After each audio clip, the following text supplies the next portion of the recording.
살림살이를 장만할 때에 제일 먼저 장만해야 할 것이 무엇이겠습니까?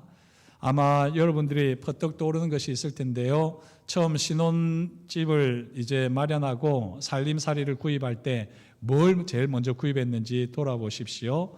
또 우리 아직 결혼을 하지 않은 청년들은 내가 결혼을 하게 되면 무엇부터 구입할까 한번 생각을 해보는 것도 좋을 듯합니다. 프랑스의 유명한 셰프는 이런 말을 했습니다. 젊은 커플이 함께 살림을 차릴 때 왜 소파나 텔레비전부터 사는지 이해가 안 갑니다. 식탁부터 놓아야 한다는 걸 모르는 모양이죠?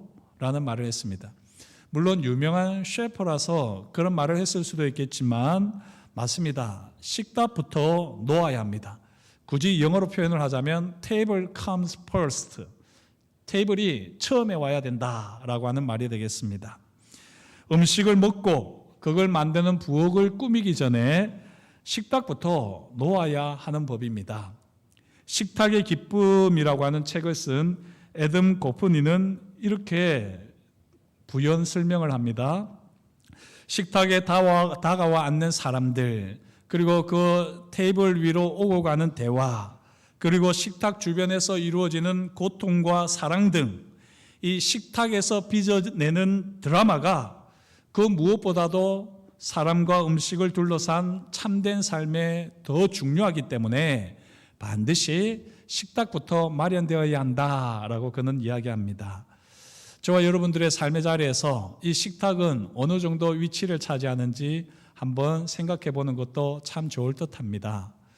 오늘 말씀을 보게 되면 그런데 식탁이라는 표현은 전혀 나오지 않습니다. 제가 혹시나 나올까 싶어서 영어로도 찾아보고 원어로도 찾아봤는데 식탁이라고 하는 단어는 나오지 않습니다. 왜 나오지 않을까 곰곰이 생각해 보니까 너무나도 당연하기 때문에 식탁이라고 하는 말이 따로 나오지 않습니다. 오늘 8절 말씀을 보시면 세 사람의 앞에 차려진 음식이 있지요. 그리고 이 세 사람은 바로 여호와 하나님과 두 천사라고 분명하게 밝힙니다. 이 세 사람 앞에 엉긴 젖, 치즈가 되겠습니다. 그리고 우유, 그리고 하인이 정성껏 요리한 송아지가 있습니다. 여기다가 사라가 만든 찰진 떡도 있습니다. 이처럼 푸짐한 음식들이 세 사람 앞에 제대로 차려지려면은 적당한 테이블이 아니라 넓은 식탁이 필요하지 않겠습니까? 식탁이라고 하는 표현은 없더라도 식탁이 있고 그 식탁 위에 이와 같은 많은 음식들이 잘 차려졌을 겁니다. 아니 목사님, 아브라함은 목축을 하는 말 그대로 이리저리 떠돌아다니는 사람들이 아닙니까? 유목민인데 식탁을 들고 다녔겠습니까? 아마 당시에 식탁을 따로 들고 다니지는 않았겠지요. 하지만 주변에 식탁이 될 만한 넓은 바위를 하나 딱 마련해 두고 항상 그걸 식탁으로 사용했을 것입니다. 그런 의미에서 아브라함은 항상 장막을 칠 때 식탁이 될 만한 데를 골라가면서 장막을 치지 않았을까 우리가 상상을 해볼 수 있죠. 자, 중요한 것은 오늘 식탁이라고 하는 말이 언급되지는 않지만 식탁은 항상 준비되어 있었다라고 보아야 하는 것입니다. 그렇게 항상 준비되어 있는 식탁에 언제든지 누구든지 함께 식사할 수 있도록 아브라함은 준비했던 것이죠. 사랑하는 성도 여러분, 우리는 언제든지 누구든지 함께 식사를 할 수 있는 식탁을 제대로 준비하고 살고 계십니까? 우리는 지난주에 아브라함의 축복 영성에 대해서 살펴보았습니다. 아브라함은 하나님께서 주신 복을 따라 복의 통로로 살아가야 되는 사명이 있을 뿐만 아니라 축복의 권세를 누리는 삶을 살아야 하는 것을 아브라함은 점점 체득하고 있습니다. 그리고 이 복의 통로로 쓰임받기 위해서 그 무엇보다도 아브라함은 누구든지 기쁘게 섬길 준비가 되어 있었던 것이죠. 이런 아브라함을 두고 히브리서 기자는 다음과 같이 표현합니다. 히브리서 13장 2절, 손님 대접하기를 잊지 말라. 이로써 부지 중에 천사들을 대접한 이들이 있었느니라. 구약 성경을 보게 되면 천사들을 대접한 인물들은 아브라함 외에도 롯과 삼손의 아버지 마노아도 있었습니다. 하지만 아브라함만큼 부지 중에 정성껏 대접한 인물은 없었습니다. 아브라함이 얼마나 정성껏 대접했는지 오늘 말씀을 중심으로 이제 함께 정리해 보겠습니다. 이 아브라함의 식탁 영성을 한마디로 환대의 영성이라고 말을 할 수 있습니다. 환대하면 기쁘게 대접한다는 말이 아니겠습니까? 이 환대의 영성을 저와 여러분들이 한번 같이 읽도록 하겠습니다. 어느 누구나 언제든지 와서 하나님의 은혜와 복을 누리며 나누도록 준비하자. 이것이 바로 환대의 영성입니다. 아브라함에게는 탁월한 식탁의 영성이 있었는데 그것은 바로 이 환대의 영성이죠. 어느 누구나 언제든지 와서 하나님의 은혜와 복을 누리며 나누도록 준비되어 있는 아브라함입니다. 이제 이 환대의 영성 7가지를 함께 살펴보겠습니다. 첫째, 아브라함은 계절과 상황에 구애받지 않고 환대를 했습니다. 이것이 바로 상황에 구애받지 않는 환대이지요. 오늘 1절 말씀을 보시면 날이 뜨거울 때라고 되어 있습니다. 날이 뜨거울 때, 하루 중에 가장 뜨거운 정오를 가리킨다고 할 수 있겠습니다. 하지만 영어 성경 중에 CEV라고 하는 영어 성경이 있는데요, 거기를 보면 Hot Summer Afternoon이라고 되어 있습니다. 뜨거운 여름 정오라는 것이죠. 한낮에도 가장 뜨거울 텐데 계절 중에 가장 뜨거운 여름 정오에 아브라함은 그 더위를 견디지 못하고 잠이 깜빡 들었던 것 같습니다. 이렇게 졸고 있을 때 다시 한번 깨어서 보는데 순식간에 눈앞에 세 사람이 나타나지요. 이 세 사람을 보자마자 아브라함은 그들에게 달려가서 그들을 영접하며 몸을 땅에 굽힙니다. 엎드립니다. 여기서 우리는 아브라함의 환대의 영성 두 번째 특징을 볼 수 있습니다. 그것은 바로 영접하여 왕으로 모시는 환대입니다. 아브라함은 사실 이들이 누군지 모릅니다. 졸다가 탁 자기 눈앞에 나타난 세 사람이기 때문에 이 세 사람을 보고 이 사람들이 누군지 따지지도 않고 묻지도 않고 다만 자신의 장막을 지나가는 존재이기 때문에 자기 자신의 장막을 지나간다는 것만으로 대접받을 자격이 있다라고 여기고 있습니다. 가장 무더운 시기에 이때 움직인다는 것은 말이 안 되거든요. 그러니까 이 가장 뜨거운 시기만이라도 피해서 갈 수 있도록 지금 어서 그늘로 오시라라고 지금 영접을 하고 있는 아브라함입니다. 자, 이렇게 아브라함이 이들을 환대하는 이유가 무엇일까요? 여기 환대의 영성 세 번째 특징을 볼 수 있는데요, 그것은 바로 은혜의 기회로 삼는 환대입니다. 지금 이 장막에 이분들이 온 것이 흔한 일이 아닙니다.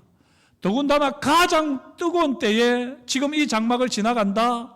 야, 이분들에게 내가 은혜를 받을 기회로 아브라함은 여기고는 이들을 모시는 것이죠. 원하건대 그냥 지나가지 말아 주십시오 라고 하면서 아브라함은 간곡히 부탁을 합니다. 참 특이한 분 아니겠습니까? 우리는 아이고 여기 오세요, 싫으면 말든지 이러고 말 텐데 지금 아브라함은 마치 왕을 모시듯이 넙죽 엎드려서 그들을 영접하면서 지금 이곳에 오십시오라고 부탁을 합니다. 그만큼 아브라함은 복의 통로로서의 사명을 잘 인식하고 있고 그 사명을 이루고 있는 것입니다. 나를 만나는 사람들은 누구나 다 하나님의 복을 경험해야 한다는 것이죠. 나를 만나는 사람들은 누구나 하나님의 복을 경험할 뿐만 아니라 그 복을 나누어야 한다는 것입니다. 누려야 한다는 것입니다. 심지어는 이 사람들을 통해서도 하나님께서는 내게 복을 주실 것이다 라고 하는 이 은혜를 얻을 기회, 이것을 아브라함은 놓치지 않았습니다. 4, 5절을 보면 아브라함의 부탁은 좀 더 구체적으로 나타나지요. 먼저 물을 가져오면 그것으로 발을 씻으시고 나무 아래서 씻어서, 그러면 제가 떡을 조금 가져올 테니 그것으로 당신들의 마음을 상쾌하게 하신 후에 떠나가소서라고 하면서 간절히 부탁합니다. 지금 아브라함이 이 세 분을 환대하면서 분명한 목표를 가지고 있죠. 그것은 바로 마음을 상쾌하게 하신 후에 되어 있습니다. 이 손님들의 마음을 상쾌하게 하는 것이 자신이 이들을 지금 환대하는 이유입니다. 은혜의 기회로 삼으려면 먼저 내가 베풀 수 있는 은혜를 베풀어야 되는 것 아니겠습니까? 아브라함은 그 일을 하고 있는 것입니다. 사실 바짝 마른 우물에 깊은 샘의 길어 넣으려면 물을 부어야 되잖아요. 마중물을 부어야지 시원한 깊은 샘물을 얻을 수 있듯이 아브라함이 이들을 통해서 하나님의 은혜를 경험하려고 할 때 자신이 먼저 베풀 수 있는 은혜를 최선을 다해서 마중물로 붓는 것입니다. 여기서 우리는 아브라함의 환대의 영성 네 번째 특징을 볼 수 있는데요. 그것은 마음을 상쾌하게 하는 환대라는 것입니다. 적당히 하는 것이 아니라 내가 환대하는 분들의 마음이 상쾌할 때까지 그 분명한 목표를 가지고 아브라함은 최선을 다합니다. 한여름에 흙이 잔뜩 묻은 그 발이 얼마나 찝찝하겠습니까? 그 발을 물로 깨끗이 씻을 때에 이미 이 손님들의 마음은 상쾌해질 것입니다. 그런데 그것은 부족하다는 것이죠. 나무 그늘 아래에 있으면서 선선한 바람을 쬐면서 휴식을 취하다가 허기도 달래시라라고 아브라함은 권하는 것입니다. 그런데 여기 아브라함의 말을 보면 조금 모순되어 보입니다. 떡을 조금 가져오는데 그걸로 마음을 상쾌하게 하라. 이게 말이 되는 말일까요? 떡 조금으로 어떻게 마음이 상쾌해지겠습니까? 이렇게 아브라함이 표현하는 이유가 무엇일까요? 이것은 아브라함이 지금 대접하는 세 분이 마음의 부담을 가지지 않도록 하는 것입니다. 제가 잘 차릴 테니까 조금만 기다립시오. 그러면 아니 괜찮다고. 우리는 지금 지나가는 길이니까 그냥 두시라고 하면서 그냥 떠날 수도 있으니까 제가 떡 조금만 준비할 테니까 잠시만 기다려 주십시오 라고 하면서 지금 손님들을 안심시키는 거죠. 더군다나 기대나 부담감을 주지 않는 겸손의 표현입니다. 제가 우리 손님들께 드릴 만한 것은 떡 조금뿐입니다 라고 표현을 하는 것입니다. 하지만 아브라함은 실제로 어마어마한 음식을 준비하지 않습니까? 이들의 마음을 말 그대로 상쾌하게 하기 위해서 최선을 다하면서 아브라함은 어마어마한 음식을 준비합니다. 여기 아브라함의 환대의 영성 다섯 번째 특징이 있는데요. 그것은 바로 최선을 다하는 환대입니다. 얼마나 아브라함이 최선을 다했는지 이제 세 가지로 보겠는데요. 첫째, 음식을 만드는 속도에서 아브라함은 최선을 다했습니다. 6절에 보시면 급히, 속히 라고 하는 표현이 나오지요. 그리고 7절에서도 급히 라고 하는 표현이 나옵니다. 음식을 주문을 해서는 아내를 통해서 빨리 떡을 만들게 하고 또 하인에게 송아지를 맡겨서 고기 요리를 빨리 지금 만들어서 손님들 앞에 내어놓는 것입니다. 아무리 음식점이 요리를 잘한다고 해도 음식을 만드는 시간이 오래 걸리면 좀 빈정상하지 않던가요? 저는 좀 성격이 급해가지고 시간을 딱 재봅니다. 그러고 나서 10분이 지나고 나면 그냥 기분이 막 상해요. 10분 전에 나오는 식당은 맛도 좋으면 최고의 식당, 10분 이후에 나오는 식당은 조금 좀 떨떠름한 식당. 저는 그렇게 나름대로 기준이 있습니다. 그런데 정말 유명하고 좋은 식당들은 손님을 기다리게 하지 않습니다. 최소한 그 음식을 먹기 전에 주전부리라도 주어서 심심하지 않게 하거든요. 지금 아브라함은 급히 손님들에게 접대할 음식을 만들었습니다. 두 번째로 어떤 최선을 다했느냐? 재료의 질에서 최선을 다하지요. 기름지고 좋은 송아지를 골라다가 그것으로 잡았습니다. 또 보면 고운 가루 세스알을 사용했다라고 되어 있는데요. 떡을 만들 때 고운 가루로 했습니다. 저 잘은 모르지만 백설기를 만들 때는 고운 가루로 해야지 된다고 알고 있거든요. 고운 가루로 하는 만큼 찰지고 포슬포슬한 그런 떡을 만들 수가 있는 거죠. 거기에다가 세사라고 되어 있는데 이 세사는 22리터입니다. 세 사람이 먹기에는 어마어마한 양입니다. 그만큼 가장 좋은 재료로 매우 많은 분량의 지금 떡을 만들고 있다는 것을 볼 수가 있습니다. 세 번째로 아브라함은 어떤 최선을 다했느냐? 음식의 종류에서도 최선을 다했습니다.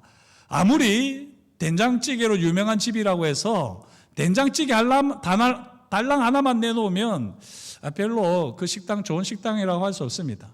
사실 밑반찬이 좋아야 되지 않습니까? 딱 여러 가지로 이렇게 탁 손이 자주 가게 하면서 그때 찌개도 맛있어야지 정말 좋은 식당이라고 하듯이 나름대로 이 음식의 종류에 최선을 다하는 아브라함이었습니다. 치즈, 우유까지 아낌없이 준비했습니다.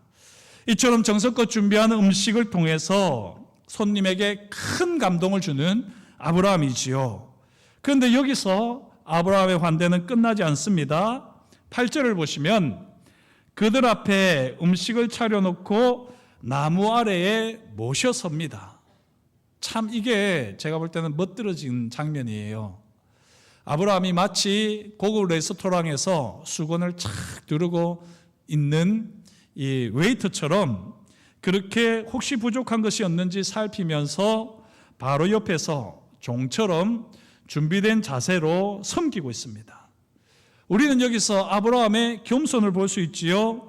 어마어마하게 차려진 음식을 가지고 손님 앞에서 거드름이나 생색을 낼 수도 있지 않겠습니까? 하지만 아브라함은 그렇게 하지 않고 마치 왕을 섬기는 종처럼 하인처럼 겸손한 모습으로 준비된 자세로 서 있습니다. 이것이 바로 환대의 영성 6번째 특징, 겸손한 섬김의 환대입니다. 이처럼 아브라함은 식탁의 영성으로 여호와와 두 천사를 기쁘게 대접하며 섬겼습니다. 자, 그 결과 아브라함은 내년 이맘때에 내 아내 사라에게 아들이 있으리라 하는 약속을 다시 받습니다. 이것이 아브라함의 환대의 영성 마지막 7번째 특징, 약속을 받는 환대입니다. 최선을 다하여 섬겼을 때 하나님께 이미 받은 약속을 재확인하는 은혜를 경험합니다. 가만히 오늘 말씀을 보게 되면 이 성경이 우리에게 주는 교훈은 바로 그것입니다. 아브라함이 최선을 다해서 이 환대를 하게 될 때에 그 환대에 결과가 있는데 그 결과를 우리도 얻어야 된다는 거죠. 그 결과는 무엇이냐? 바로 약속을 받아야 된다 하는 것입니다. 이걸 우리에게 구체적으로 적용해 볼 수도 있습니다. 사랑하는 성도 여러분은 올 한 해를 살아갈 구체적인 약속을 받으셨습니까? 아마 올 한 해 우리가 붙들 약속의 말씀 카드를 받으셨을 것입니다. 그것처럼 이제 이것이 내 인생의 올해에 하나님이 내게 주시는 약속이다. 그렇게 여기려면 여러분들이 겸손한 섬김이 필요합니다. 오늘 말씀에서 볼 수 있듯이 아브라함이 하나님의 약속을 다시 한번 재확인할 수 있게 된 것은 바로 이 환대의 영성, 기쁨으로 즐거이 섬겼기 때문에 결국에는 약속을 다시 한번 재확인을 받았다는 것을 우리는 볼 수 있습니다. 사랑하는 성도 여러분들도 내 삶에 왜 구체적인 약속이 없을까? 그런 고민이 들 때는요, 약속을 물론 구하시기도 하셔야 되겠지만 그 약속을 붙드는 한 방법으로서 내가 어떻게 섬길까 고민을 하시면 참 좋습니다. 예전에 제가 섬기던 교회에 교감 선생님이셨던 권사님이 계세요. 그 권사님이 이제 그 교회가 하던 알파 코스라고 하는 것을 섬기겠다고 지원서를 쓰셨더라고요. 이 교감 선생님이면 참 피곤하실 텐데 매주 목요일마다 어떻게 알파 코스를 섬긴다고 하실까? 그게 12주거든요, 12주. 이 12주를 어떻게 섬긴다고 하실까라고 하면서 조금 염려가 돼서 아니 권사님 바쁘실 텐데 어떻게 이렇게 알파 코스를 섬겨주신다고 하십니까? 라고 제가 물었을 때에 제가 하나님 앞에 소원이 있거든요. 제가 지금 사실 교감인데 교장이 되고 싶어서 제가 어떻게 하면 하나님 교장이 될 수 있을까요? 제가 먼저 소중한 시간을 드리고 제 열정을 드리고 물질을 드리겠습니다. 그러면서 이걸 섬기려고 합니다. 물론 힘들고 어렵겠지만 그때마다 하나님의 약속을 부여잡고 기도하면서 섬기려고 합니다. 그렇게 이제 고백을 하시더라고요. 이전에도 그런 경험이 있었기 때문에 하나님 제게 이 약속을 이루어 주십시오라고 하는 기도 제목을 가지고 권사님은 섬김을 하셨습니다. 제가 이렇게 이야기하는 이유를 아시겠죠? 그 섬김이 끝날 즈음에 교장 선생님이 되셨어요. 이게 사실 우리가 신앙생활을 하는 재미고 즐거움이고 능력이고 지혜입니다. 하나님께서 우리에게 약속을 주셨을 때 그 약속을 우리가 성취하기 위해서는 우리가 그 약속을 붙들고 하나님 앞에서 섬김이 있어야지 됩니다. 한번 내가 하나님을 이대로 섬겨보자, 내게 이 귀한 약속을 성취해 주신다면 내가 얼마나 기쁘겠느냐.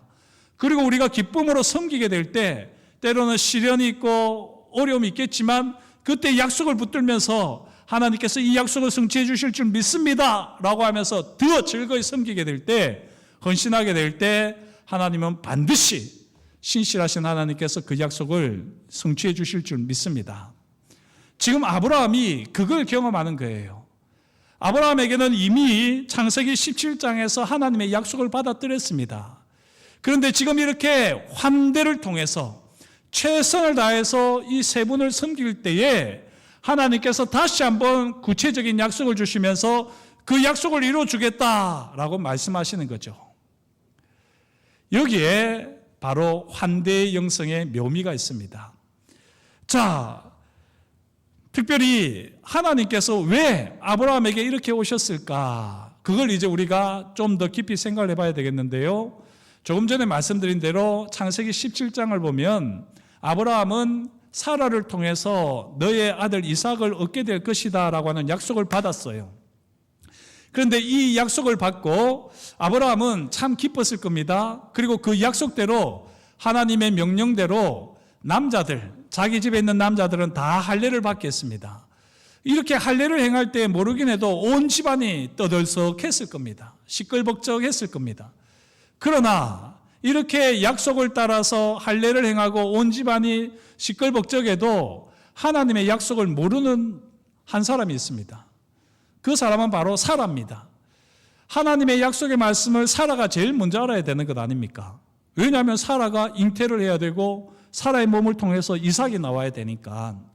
그런데 이 아브라함이 이 약속의 말씀을 받았을 때 나이가 99세잖아요. 사라의 나이는 89세입니다. 아브라함이 생각할 때 고민이 되는 거예요. 분명히 하나님이 주신 말씀이기는 한데 내가 99세고 아내가 89세인데 우리가 무슨 수로 아들을 가지나, 이걸 아내에게 말할 자신이 없는 거예요. 또 그 약속을 말한들 아내가 아멘, 우리 해봅시다, 이렇게 말할 것 같지도 않은 거죠. 이렇게 아브라함이 머뭇머뭇거리고 있을 때에 바로 하나님께서 직접 나타나신 것입니다. 여호와 하나님께서 두 천사와 함께 직접 나타나신 것이죠. 그리고는 이제 이 환대를 통해서 하나님께서는 다시 한번 구체적인 약속을 주셨습니다. 여호와 하나님께서 아브라함의 식탁의 영성을 한층 더 깊게 하고 계십니다. 언제 부부가 가장 대화를 많이 하겠습니까? 식사 시간이 아니겠습니까? 사실 이 식사 시간은 무장해제되는 시간이잖아요. 많이 먹기 위해서는 허리띠마저도 풀어야 되는 시간입니다.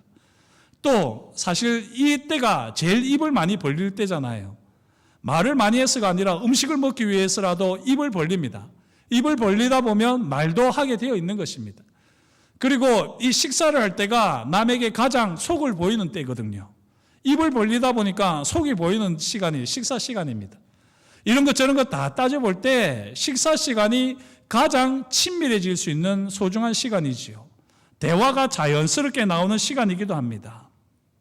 바로 이 식사 시간을, 식탁의 영성을 더 한층 높이기 위해서 여호와 하나님께서는 아브라함에게 찾아오셨습니다.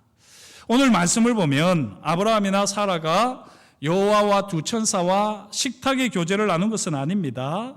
하지만 이 세 분의 손님이 아브라함에게 약속을 다시 주시잖아요. 그리고 이 약속을 주실 때에 사라는 하나님의 약속을 직접 받게 되는 것입니다.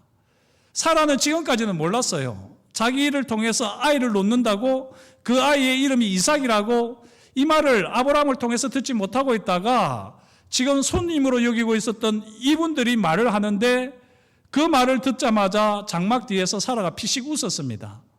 너무 어이가 없는 일이기 때문에. 그렇게 웃고 있었을 때에 하나님께서 왜 하나님의 말씀을 우습게 여기느냐라고 말씀하니까, 아니 저 안 웃었는데요. 당황해서 그렇게 변명하잖아요. 그때 하나님께서 주신 말씀이 창세기 22장 14절 말씀입니다. 함께 읽겠습니다. 여호와께 능하지 못한 일이 있겠느냐? 기한이 이를 때에 내가 내게로 돌아오리니 사라에게 아들이 있으리라. 아멘. 여기서 중요한 것은 여호와께 능하지 못한 일이 있겠느냐 하는 것입니다.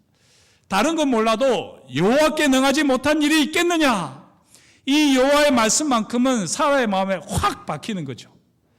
아브라함이 하나님께서 내년에 우리에게 아이를 주신다네 이렇게 얘기했으면 사라가 당신이 왜 그래요? 이러면서 화를 버럭 내든지, 그렇지 않으면은 아예 이 아브라함의 말을 시큰둥하게 받아들였을지도 모릅니다. 하지만 지금 여호와 하나님께서 여호와께 능하지 못한 일이 있겠느냐 말씀하시면서 내년 이맘때에 너에게 아들 이삭이 태어날 것이다 라고 분명하게 말씀해 주시는 거죠. 사랑하는 성도 여러분, 여호와 하나님의 약속을 식탁에서 재확인하는 바로 아브라함과 사라입니다. 이 식탁에 아브라함과 사라가 앉을 때마다 이제는 자연스럽게 깊은 대화가 오고 가지 않겠습니까? 많은 말을 하진 않겠지요. 하지만 이 식탁에 앉을 때마다 하나님께서 두 천사와 함께 하셨던 말씀, 여호와께 능하지 못한 일이 있겠느냐, 이 말씀이 다시 쩌렁쩌렁하게 울리는 것만 같습니다. 그리고 식사를 할 때마다 들려지는 이 말씀을 따라서 아브라함과 사라는 순종을 했을 것이고, 그에 따라 사라의 몸에서 이삭이 태어나게 되는 것이죠. 사랑하는 성도 여러분, 우리의 식탁에도 이런 은혜가 있기를 축복합니다. 여호와께 능하지 못한 일이 있겠느냐, 이 하나님의 음성이 들려지시기를 축복합니다. 식탁에서 절대로 자녀들을 흉보는 일은 하지 마십시오. 절대로 식탁에서 부정적인 얘기는 하지 마십시오.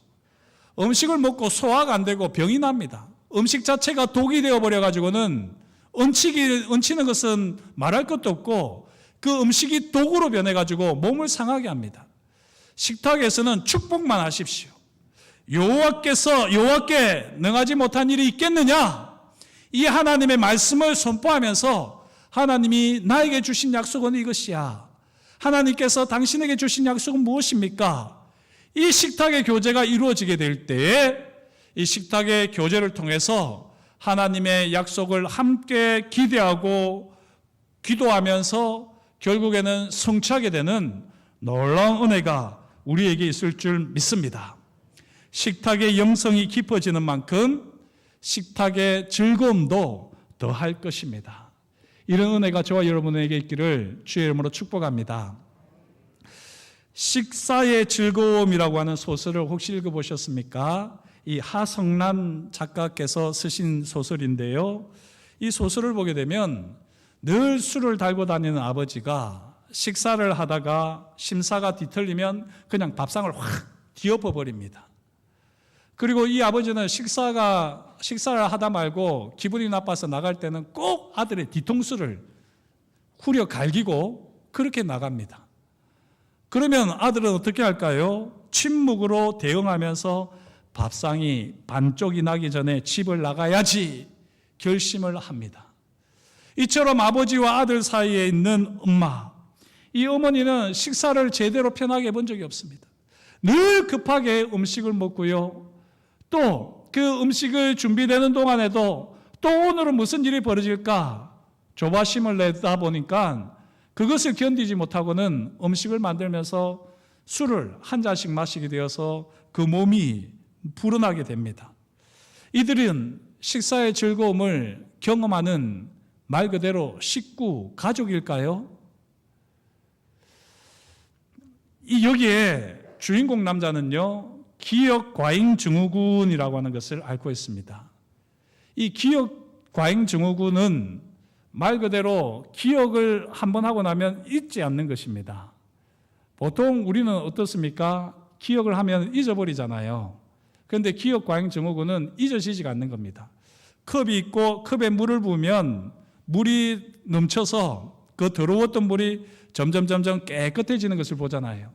우리의 아픈 기억들, 나쁜 기억들도 결국에는 새로운 일들에 의해서 다 조금씩 사라지면서 우리가 살아갈 수 있는 겁니다. 그런데 기억 과잉 증후군은 컵에 있는 오핀처럼 물을 부으면 막 오핀이 이리저리 움직이기는 하지만 결코 컵에서 나오지는 않는 것입니다. 이게 바로 기억 과잉 증후군을 앓고 있는 사람들의 아픔입니다. 한번 각인된 쓰라린 기억 상처는 절대로 지워지지 않는 트라우마가 되는 거죠. 이 주인공이 기억 과잉 증후군을 가지고 있는데요, 놀랍게도 1살 때 그가 겪었던 일을 기억하고 있는 거예요. 보통은 4살 이전의 기억은 없다고 그러거든요, 사람들이. 그런데 그 소설에서는 기억 과잉 증후군으로 1살 때의 기억을 가지고 있습니다. 그게 어떤 기억이냐? 산부인과 간호사의 실수로 잘못 아이를 내주는 바람에 잘못된 집에 가게 된 거예요. 그런데 그 집을 탁 들었을 때에 그 진짜 아버지가 아니라 잘못 가게 되었으니까 그 아버지가 한 말이 있는데 바로 이곳이 너의 집이야 좀 보렴, 이 말을 기억하고 있다는 겁니다. 예, 그 기억을 가지고 있으면서 지내다가 우연찮게 그 옛날 26년 전에 그가 갔던 집을 발견하고는 여기가 내 집이야, 그리고 이 집에 사는 분들이 내 진짜 부모야, 이렇게 이제 생각하게 되는 것입니다. 그게 사실은 아닌데 워낙 식사의 즐거움을 한 번도 가지지 못한 상황에서 이 기억 과잉 증후군으로 살아가는 이 주인공은 그들이 진짜 부모라고 여기고 같이 지금 살고 있는 부모는 진짜 부모가 아니라고 여기는 거죠. 이게 바로 업둥이 신드롬이거든요. 자신의 진짜 가족은 따로 있고 현실에 마음을 두지 못하고 이리저리 방황하는 사람이 바로 업둥이 신드롬을 앓고 있는 사람입니다. 주인공이 이렇게 기억 과잉 증후군으로 업둥이 신드롬으로 괴로워합니다. 그리고 나중에는 이제 결말에 가면은 새로운 밥상을 사면서 새로운 가족 공동체를 만든다는 이야기로 끝이 나는데요. 여기에 사실 식사 이야기가 별로 나오지 않거든요. 그런데 왜 이 제목이 식사의 즐거움일까 제가 고민을 해봤어요. 그랬더니 만약에 식사의 즐거움을 가졌더라면 뭐 한순간 이분이 우리 부모가 맞을까라는 의심은 들 수 있겠지만 그 식사의 즐거움을 통해서 치유와 회복을 경험하면서 단란한 가정으로 경험했다면 아마 이 주인공은 그런 과잉 기억 증후군으로 힘들어하지 않았을 것입니다. 업동이 신드롬으로 괴로워하지 않았을 것이라는 겁니다. 그런 의미에서 이 작가가 식사의 즐거움이라고 하는 제목을 붙이지 않았을까라고 한번 생각해 봤습니다. 실제 이야기는 아니고 소설인데요. 사랑하는 성도 여러분, 우리에게 식사의 즐거움이 있습니까? 가족이고 식구인데 정말 우리가 가정에서 식사할 때가 가장 행복한 시간입니까? 속에 있는 것을 다 털어내고 가장 입을 많이 벌리는데 그게 음식을 채우기 위해서 입만 벌리는 것이 되어서는 안 되겠죠. 그죠? 서로 대화를 하고 삶을 나누어야죠. 특별히 오늘 말씀처럼 하나님께서 우리에게 주신 약속의 말씀, 그 약속의 말씀을 함께 나누고 그 말씀이 우리에게 어떻게 성취되어질지를 기대와 소망을 가지고 나누게 될 때 이 식사의 즐거움은 훨씬 더 풍성해지지 않겠습니까? 식탁의 영성을 가진 우리는 이 세상 그 누구보다도 식사의 즐거움을 제대로 누리는 사람들이 되어야 할 것입니다. 식탁의 영성을 가진 우리는 더 많은 사람들을 자연스럽게 식탁으로 초대해서 그들과 함께 대화를 나누면서 하나님이 부어주신 은혜와 복을 함께 누리고 나누고 또한 하나님이 주신 약속이 반드시 성취되어질 것을 바라고 꿈꾸는 그런 식사의 즐거움이 넘쳐나야 할 줄 믿습니다. 특별히 우리가 식사할 때 우리 식탁의 주인으로 또한 왕으로 오시는 분이 예수 그리스도가 아니십니까? 예수 그리스도께서 우리 식탁에 함께 하실진데 우리의 식사는 이 세상에서 가장 즐거운 시간이 될 줄 믿습니다. 이 깊은 식탁의 영성을 가지시는 저와 여러분이 되시기를 주의 이름으로 축복합니다. 기도하겠습니다. 하나님 아버지, 주님께서 오늘도 우리에게 말씀하여 주시니 감사합니다. 우리의 삶의 자리를 돌아봅니다. 우리가 거룩한 습관을 따라서 이제는 식탁의 영성, 더 깊은 식탁의 영성을 가지고 식사의 즐거움을 함께 나누고 하나님의 약속의 말씀이 성취되어지기까지 하나님의 말씀을 붙드는 믿음의 공동체로 살아가기를 소망합니다. 그렇게 하나님 우리 가운데 일하여 주옵시고 날마다 우리 식탁의 교제 가운데 주님이 손님으로 주인으로 찾아오셔서 우리 대화의 주인이 되시며 하나님의 은혜와 복으로 넘치는 기쁨과 즐거움이 넘치는 식사 자리가 되게 하여 주옵소서. 우리의 가정을 그렇게 새롭게 변화시켜 가실 것을 인하여 감사드리며 예수님의 이름으로 기도드립니다. 아멘.